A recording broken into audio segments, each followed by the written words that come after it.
As an English family living in New Zealand who support football, we could not make this podcast for you. Now listen, there is something that I say on that podcast, and I was saying to Brian, please don't show that, please don't share it, and he thinks it's hilarious. Have New Zealand ever won the World Cup in rugby?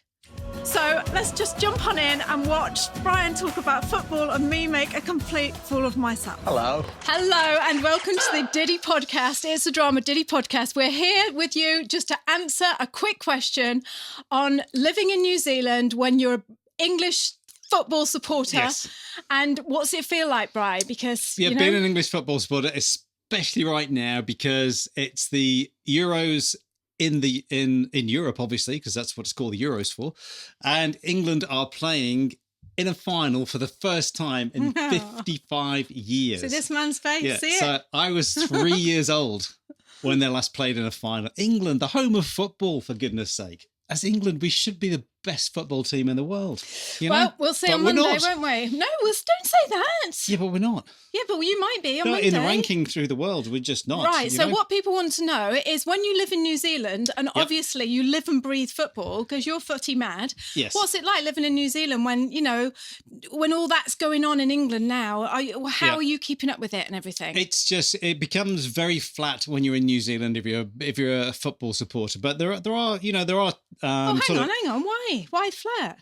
Well, because you go out and there's no one celebrating football. You just need to find some friends, right? I've been reading online. There's groups. Oh, that's what I was just about to say. Yeah, but you're not. But you butted in.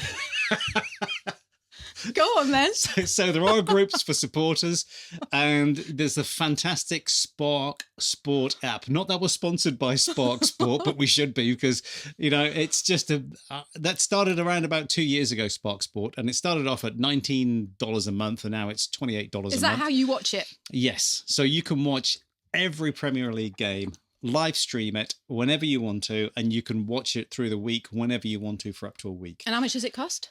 $30 a month. But is it the same though, Bri? When you say it's a bit, why haven't you out with your friends in clubs? Why don't you go and join a club? Because they're all rugby supporters. No, you just said there's football club people. Yeah, but then they're a bit weird like me, so you don't really want to hang around with people like me, do you? Are you a bit scared?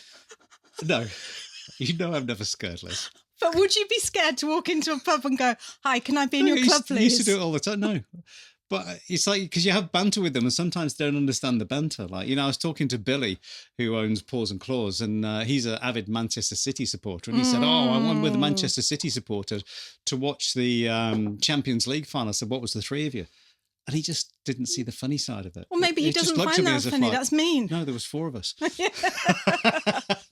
So it was just a really quick podcast because literally, like I say, it's a huge day for us and for our family as well. My mum and Kev are coming over, and we've got some bacon in, and we're going to have some thick white bread, and we're making bacon sandwiches. Yeah, because we were going to go to loads of tea. We were going to go to the local Irish bar in the morning, and then we just thought, do you know what? You got to be up there at 6:30 in the morning to get ready for watching at 7. Do you remember when we were in France? No, where were we? We were in France. So the last time these played, we were in France travelling. No, that was the World Cup.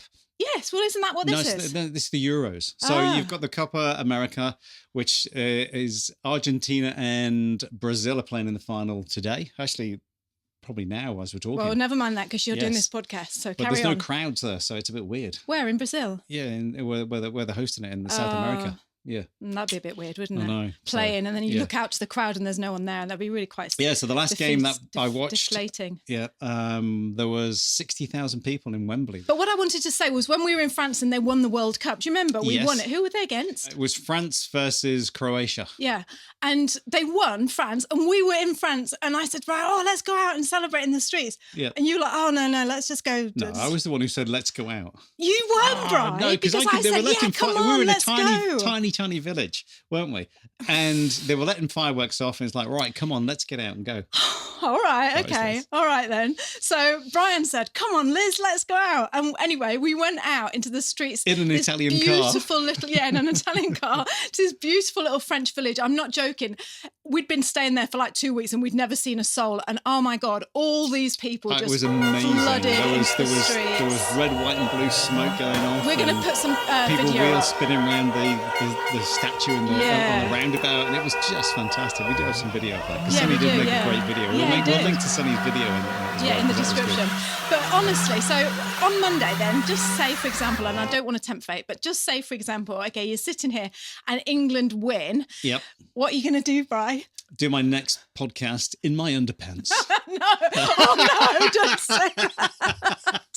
Well, that's what Gary Lineker did. The Gary Lineker, famous footballer. He's match Will you, match Brian? of Will the you do day. that, really? Well, I always wear my underpants anyway. Yeah, but no, was it just a trick? Yeah, but he did match of the day, which is live on TV in front of 30 million people.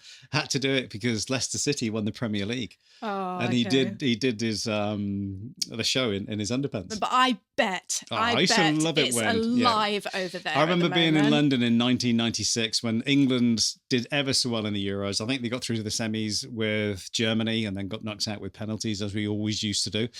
And it was just fantastic. I remember when Scotland were playing and going into Trafalgar Square, and it was just a massive blue. Can you remember that day? Yeah, And I had do. all the blue, Yeah, I do. Yeah, because Braveheart had been out, and it was paint. just blue paint everywhere, Yeah. and it was just wow. Yeah, and but then, they know how to celebrate it, don't they? Yeah. And that's what's and the Dutch turned up in London, and it was a sea of orange on that day. But that was the day that we beat them. It was like, yeah. Right. Do you think the New Zealanders have got that same, that same passion? I mean, I know they've got passion for their rugby and everything, but but it's even on that. They don't sort of like when the All Blacks are playing. Have New Zealand in the ever world... won the World Cup in rugby? Of course they have. Okay, so In rugby, have we ever lived loads here of when time. they did that? Yes. And how do I not know? Yeah, but they did. They beat France in Auckland. Oh, when was that? 2012, I think it was. Yeah, okay, but that's what I'm saying. But I don't know. It just seems like the whole country knows about it. It might not have been in England, sure in the Whenever UK, or it's just like everyone seems to know what's going on. But over here, well, I didn't know. But then maybe it's because I never go out or see anyone. Yeah, but you don't Just sit see it up the here. same. Like when England are doing well and living in England, the people got flags at their cars. People are putting flags in the windows. Yeah, there was a real sense of camaraderie, almost like, wasn't feel there? like street party type things, And I mean, God knows what it'll be But like. is that right because there. we never win anything? Well, we've never won anything in 55 No, years. that's why then. Because the New Zealanders are so used to winning, it's just like, oh yeah, Yeah, just but used another to winning World Cup. rugby, that's it. Yeah, that's isn't what it? I mean. All So- right, yeah, I say that's it. It's not, because they're brilliant at cricket. The America's Cup, which is the yachts and things. So do you they win reckon that many that's why times. then, Bri? Because the New Zealanders are brilliant at sport, they sort of like just brush it off as if like, oh well, why wouldn't we win? But because the Brits are, because the England are like, they never win anything or anything, and then it's coming close. It's like, oh my god, we're going to win something. It's the national game in the UK. Rugby is the national game of New Zealand, but it's not the national game of England. So, it's to your national game to never win anything with the national team. Fantastic in Europe with the Premier League and everything else like that, but not England. England's just all my life we've never won anything. No, not one thing. On Monday, boy, you're going to be sitting there with your bacon sandwich and your cup of tea, and you're going to be. Do you want a cup of tea or do you want a beer? Maybe push it to a beer. At 7 o'clock in the morning. Let's go for champagne, eh? If they win. Yeah. So we hope you enjoyed that Diddy podcast. That's just to give you a glimpse of Brian, the football Being supporter. a football supporter in New Zealand, living in New Zealand. It's kind of weird, but it's, hey, it's a huge game. Okay, it's the beautiful game. Yeah, before we go, Brian, if there was someone like thinking of moving to New Zealand and they love football and that, I can't give it up because I go and see my mates every Saturday and watch the game, what would you say to them? There's a huge football culture in New Zealand. It's getting bigger. More and more people playing the game because it's not so injury prone as what rugby is. I mean, you get sideswiped in rugby, you can end up in a wheelchair. And yes, you can in football, but it's not quite the same. I mean, people get, lose eyes and God knows what, and ears ripped off. Right, stop here. Why would you play that game? Yeah, but we're supposed to be doing a happy, jovial thing, and it's just turned into I'm just saying. God. Right, okay. Well, never mind that then. So you can go to Brian will be your friend. Yes. If ever you want cheering up about football and want a little bit of, friendship. The difference between rugby and football, just give me a call. Okay, so we're cheering you on, England. Yeah, come on, England. See you soon. Bye. Daddy, I love him. Mother thanks you. All right, Mr. DeMille, I'm ready for my close-up.